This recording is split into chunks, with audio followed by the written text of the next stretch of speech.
Okay, so the last thing that I'm going to talk about in this shorter little video is the Clausius inequality. And this is going to be particularly important as we move forward and discuss spontaneity. Okay, so I'm just collecting my notes here. Okay, so the Clausius inequality starts with that we recall more work is done when a change is reversible than irreversible, right? So in other words, we can say dw reversible is greater than, and I'll put greater than or equal to, okay, in the event that we have infinitesimally small changes, we know that it's greater than or equal to.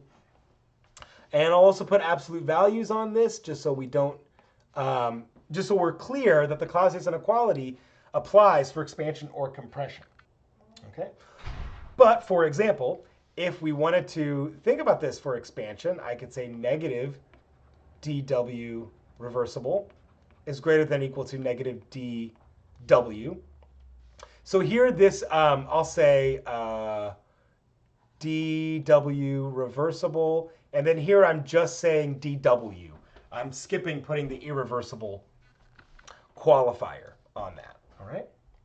And so now rearranging here, we can say that dw minus dw reversible must be greater than or equal to 0. That looks confusing, but if you start plugging in values, you'll see that it's true. For example, with expansion, both of these quantities are negative, right? So a negative, negative, negative makes a positive, okay?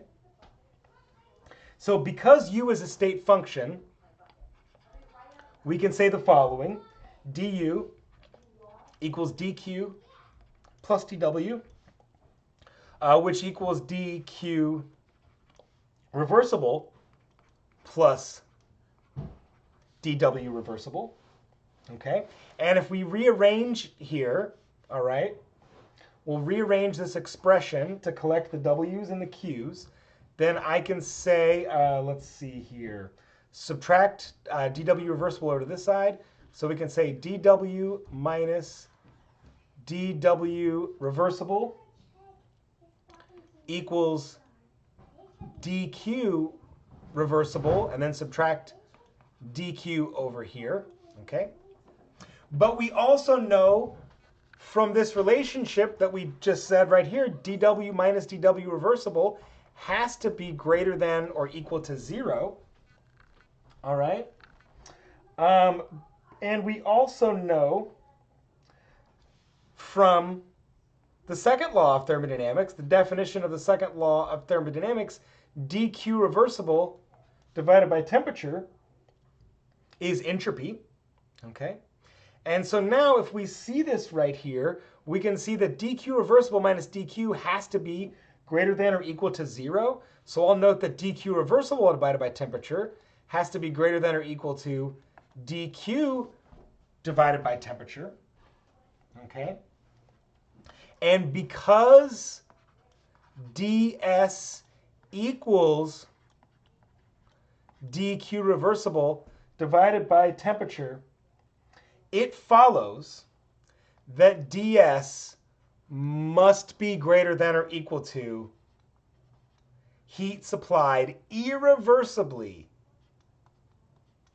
divided by temperature.